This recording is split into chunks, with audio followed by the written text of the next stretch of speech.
right, we'll go ahead and get started. I'm excited to kind of see where these polls land us. But as Sabrina had mentioned, we're here to talk through our final installment with our Finance Leaders Unfiltered series. And today is all about how outdated systems are constraining business model innovation. But to start off with a few introductions, for those who don't know me, my name is Em Daigle. I'm the founder and chief automation officer at OTTO-MATES. We are a community of accounting and finance professionals, and we focus strictly on collaboration and learnings from one another about AI and automation. So would love to have you join us if you haven't already. Two such members who I'm super excited to have here with me today are Jill and Rachel. And so I'll let them introduce themselves as well. Rachel, do you want to go first? Sure. Hi, everyone. I'm Rachel, and I lead the quote to cash and revenue accounting functions at Zuora. I've been there about 9.5 years, been through a few different implementations, and definitely excited to speak more about quote to cash and how systems are holding us back from realizing our efficiencies. Awesome. And Jill? Hello, everybody. My name is Jill Hauck, and I am the founder and owner of 12th in the Region. It's a consulting company focused on finance and accounting professionals, helping them grow their people, their processes, and their systems. And I'm very excited to be here today to talk about my favorite topics.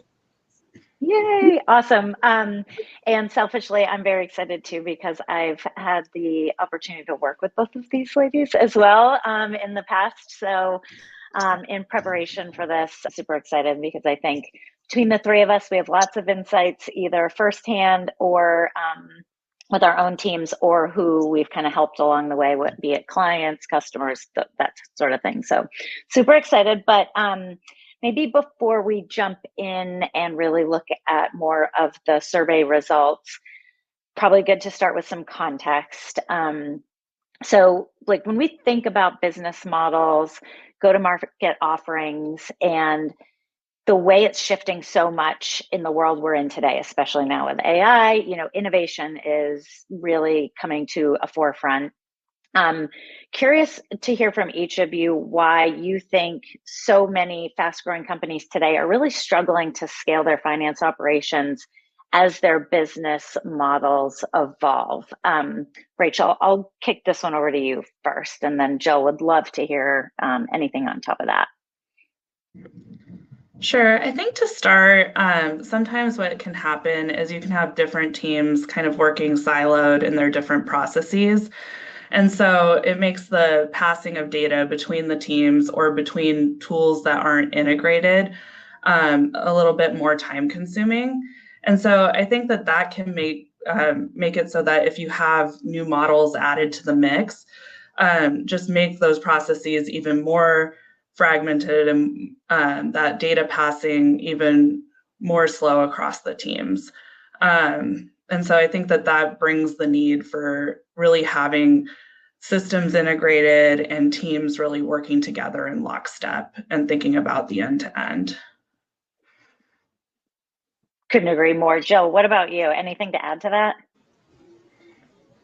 Yeah, I absolutely agree with what Rachel said. I think on top of that, there's a lot of misunderstanding about, let's just say, how the sausage is made on, revenue teams. And so a lot of systems are built with customizations or certain requirements that may not actually support a new business model. And so there's some time required to set up that system or investigate how they can handle it. But a lot of times we have some of these go-to-market motions, new pricing, packaging gets rolled out before accounting is sometimes able to get their hands around what they need to do in the systems to, like Rachel said, capture that data in, a streamlined workflow. Yeah, I think when I talk with different folks too, it's sort of like, especially with AI and all of the different things that are now coming to fruition, I think product teams are innovating so quickly that then the sales teams are trying to sell things very quickly and keep up. And I know that the marketing teams are excited to share what they have. But curious from your standpoints too, if you ever see like this breakdown in, like, Rachel, probably especially from you, I know like there's so many things happening so quickly.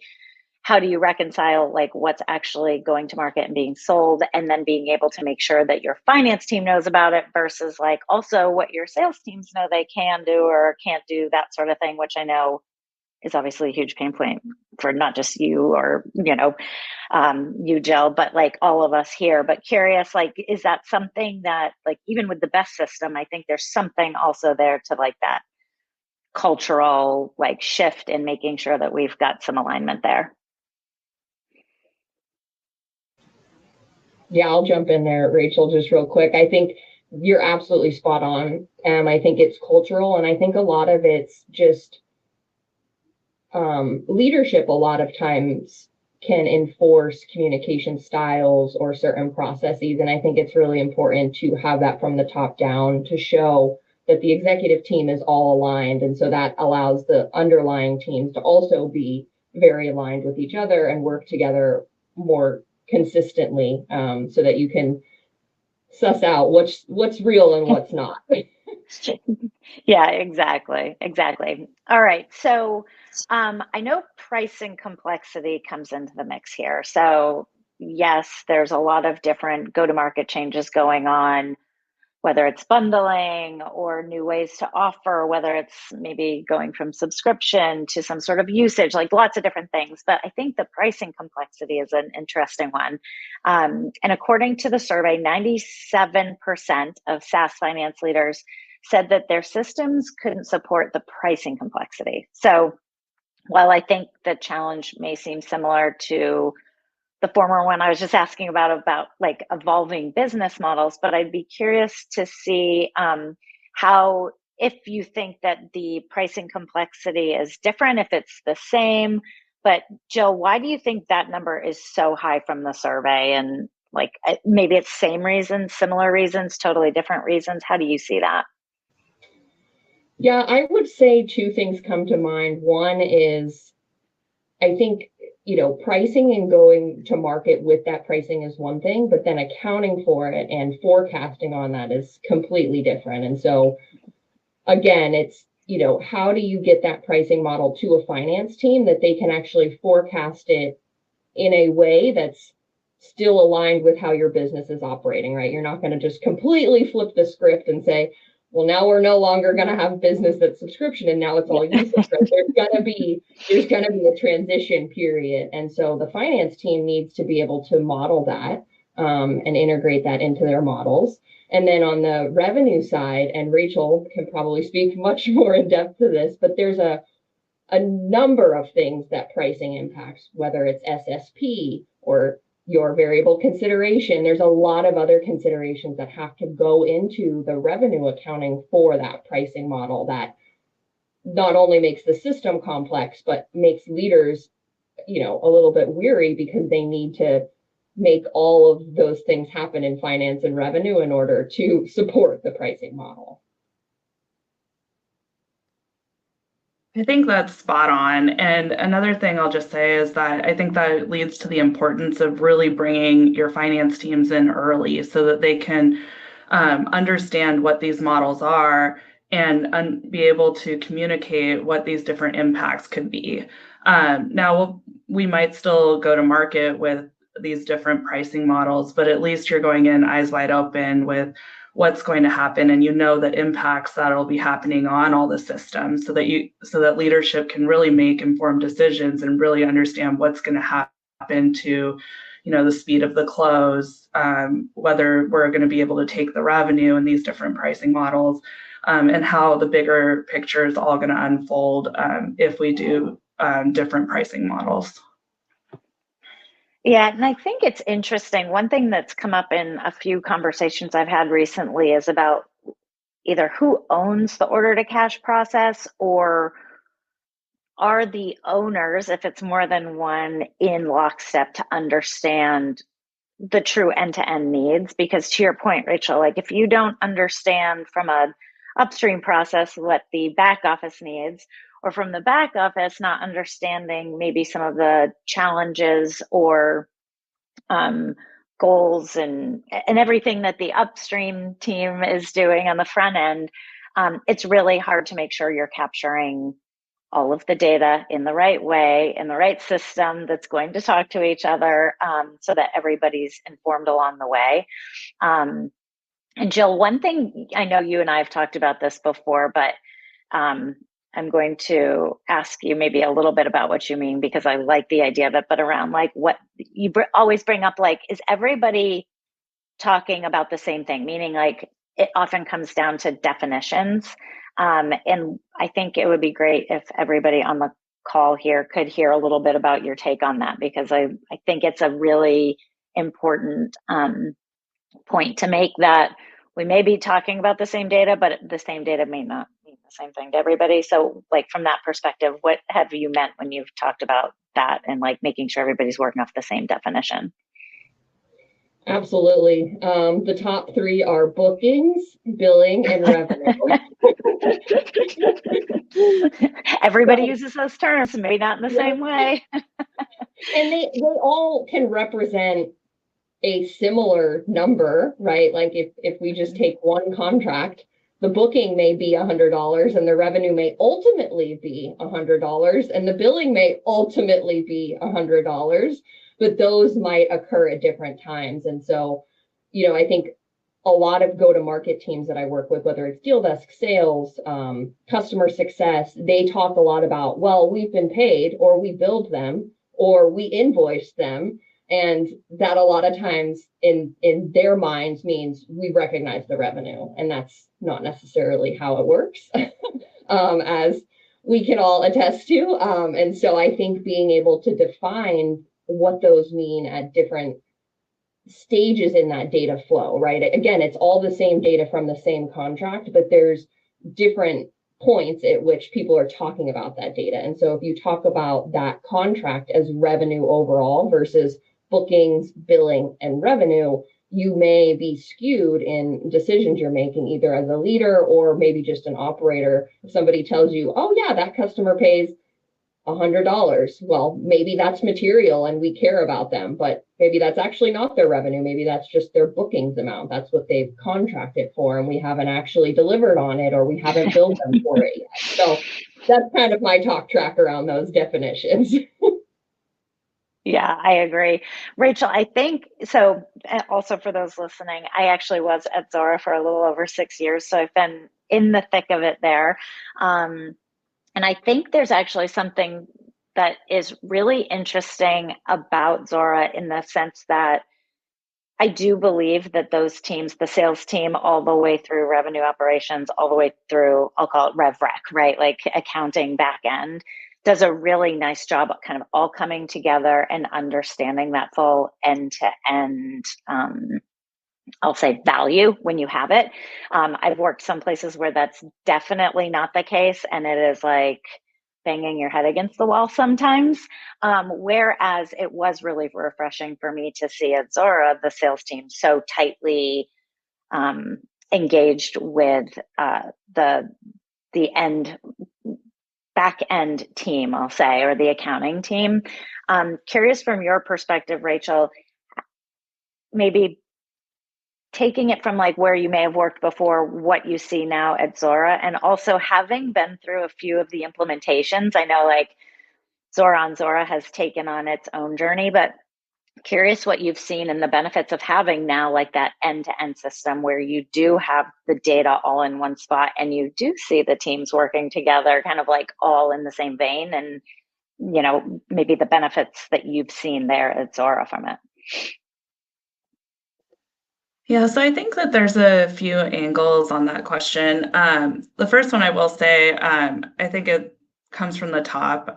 When Todd started, I remember he told me, like, hey, Rachel, if sales isn't selling anything, you don't have anything to count on the finance side.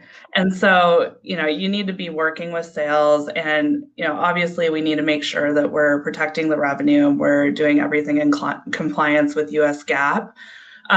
But we really view it more as a partnership to get to the same goal of getting the deals signed for the company and really helping the business. As far as how things have changed since I've been at Zuora, I do feel like, 4 or 5 years ago, we were in a spot where we did have some fragmented systems where they weren't talking to each other. Our billing tool and our revenue tool weren't in a place where they were fully integrated. And so that did lead to some friction because every new deal structure that sales would come up with, we had to deal with in the systems. And then the close kept getting longer. And then FP&A needed the numbers. And so it just became this vicious cycle of finance kind of potentially getting in the way of business. Now that we're on systems where everything's fully integrated from CPQ all the way down to revenue, and we've managed to support most of the deal structures that sales needs to do in the course of business, I feel like that partnership has become stronger, and our teams are more able to collaborate with them on a regular basis. So it's been night and day as we've transformed our quote to cash process.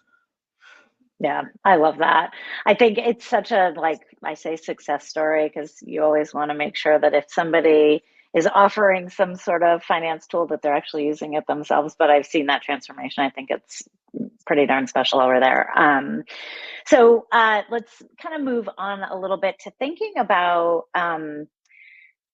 making some moves, like whether it's switching to a new usage model, or maybe it's moving upstream or up market, or some sort of like M&A activity.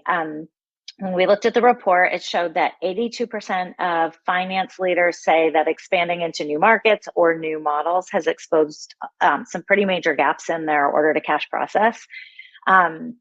So Rachel, I know you just kind of talked on like what some things were that maybe used to be a pain point for Zuora that's been improved, but how do you see things like, and maybe you're feeling it, or maybe you're hearing even the sales team talk about it, but how do you see things like usage-based pricing or M&A and moving up market really start to complicate the finance operations?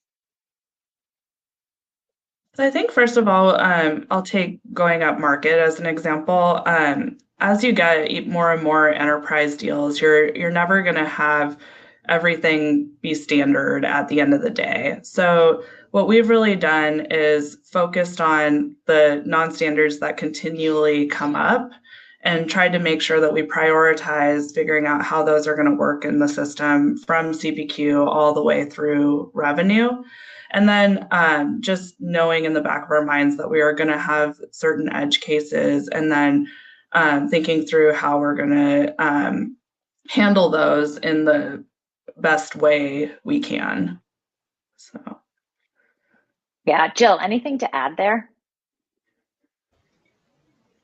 I mean, I think Rachel hit it right nail on the head, but you know, the thing that I see a lot of times is not, like Rachel was saying, like not expecting that you're going to be able to automate 100% of this new, maybe like the M&A activity or going up market, like you said.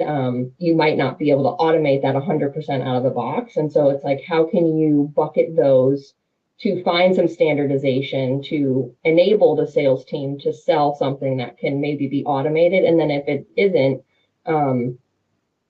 just knowing that you're going to have additional processes for that to capture it as part of your month-end close, and not getting caught up in, I have to fix it right now and have everything perfect, because that's just not realistic. Yeah. And so to that point, actually, curious how each of you may approach the idea of being or accepting a certain level of non-standard transactions, right? Like, I think we're all in a world now where we know if you wait for something to be 100% automated, it's well, one, probably far too rigid, and you're always going to run into the exceptions. But when you think about either Jill helping your clients or Rachel dealing with some of those non-standard transactions coming through and trying to solve for them, like, how do you think about where that either breaking point is where you're like, okay, this is happening maybe far too often, and so now that we do want to put something in place, or, and Jill, this might be more to your point, where you're helping your clients either establish a set of like what is standard. Like, how do you look for those pockets to say, like, this is a good either use case or a place where automation would really help versus like the onesie twosies? Like, how do you approach that? Rachel, maybe we'll start with you from your team. Like, how do you think of like, when is that breaking point where like we're handling a few too many of these and we see them popping up? Like, how do you guys approach that and start to like think about when automation is sort of like the next best thing that you need to think about? I think it's kind of twofold. It's one, the number of times it's happening, but then two, how much effort is the team putting into it every time the item happens? If it's something that's fairly simple and the lift to automate it would be a ton, we might leave it that way a little bit longer. But if it's something where maybe it's happening a few times a quarter, but the team's having to recalculate revenue on the back end or something like that, then we would prioritize it further and explore with IT what the lift would be and try to get that fully automated all the way across. I would also say that we do expect at least once a quarter for some of the very, very large deals that there will be something that we'll have to account for differently or write a large memo for. And those would be items that are just so special that we wouldn't even consider it a change in process. And those would be the ones that we will try to figure out if there's ways that we can create a waterfall in the system or something like that to help us monitor it. But we wouldn't try to necessarily make that part of our process. And hopefully those big deals are so big that you want them and you don't necessarily mind handling them in a manual way. Exactly. Yeah.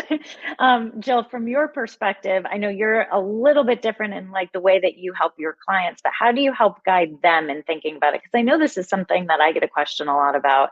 I think it's important to like help everyone else kind of set a frame of mind or some sort of reference around like where the levels of like, okay, we're going to handle this manually versus maybe not is when you step into a business to help them try and figure out what's standard and what's not.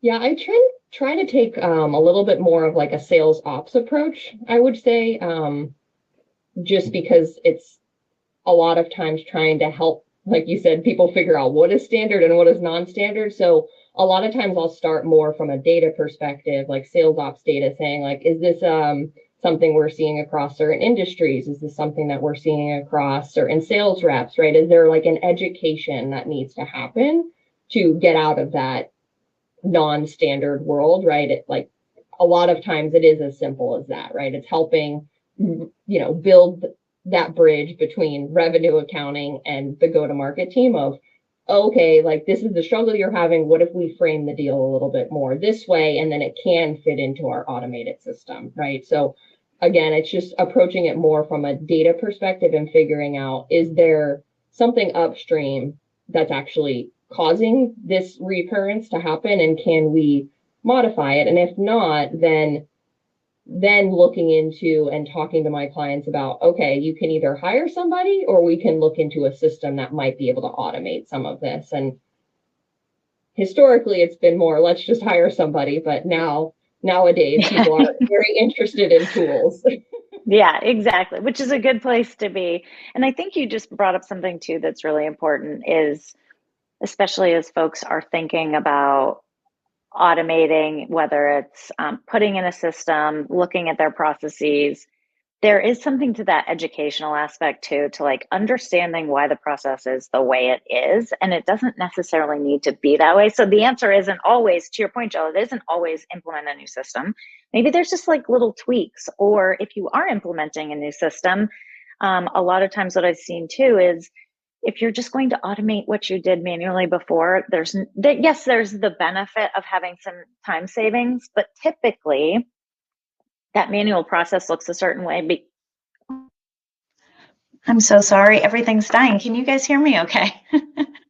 Okay, perfect. My AirPods just died. So sorry for everyone listening. I just want to make sure you could still hear me.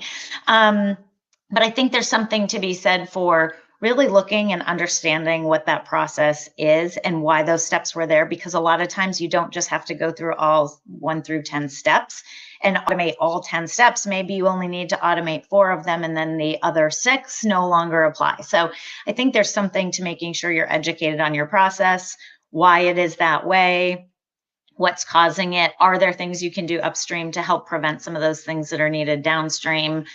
Even if it is educating also the sales team on why something can or cannot be contracted. Okay, great. So I know we're down to just the last few minutes here. Some quick final thoughts from each of you. So if we accept that like outdated systems are really impeding the ability for supporting business growth, what do you think some of the most impactful ways are that finance leaders can really help to modernize the order to cash process? Jill, do you want to start? And then Rachel, we can finish up with you. Sure. I believe that this comes down to finance leaders educating themselves and playing around with tools that are out there. I think it's so easy in finance and accounting to get caught up in the standards and the guidance and doing the actual accounting that we don't spend a lot of time playing around in systems. And I think it's bringing back a little bit of our child-like abilities and just playing with these different tools. If there's a free, demo or free way you can play with a tool that you think might work, play with it before you start the whole deep dive of buying and procurement and all of that. Yeah, I like that. Rachel, how about you?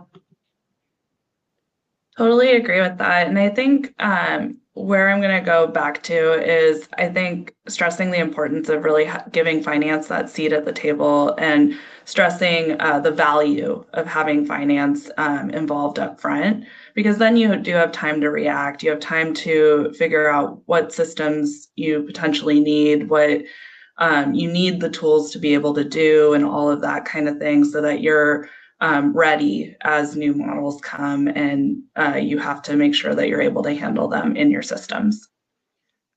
Spot on. Awesome. Well, listen, ladies, thank you so much for joining me. For everyone joining us today, thank you. Would love to ask you to take a minute to fill out a very short survey so that we can make sure that all of these are really valuable to you.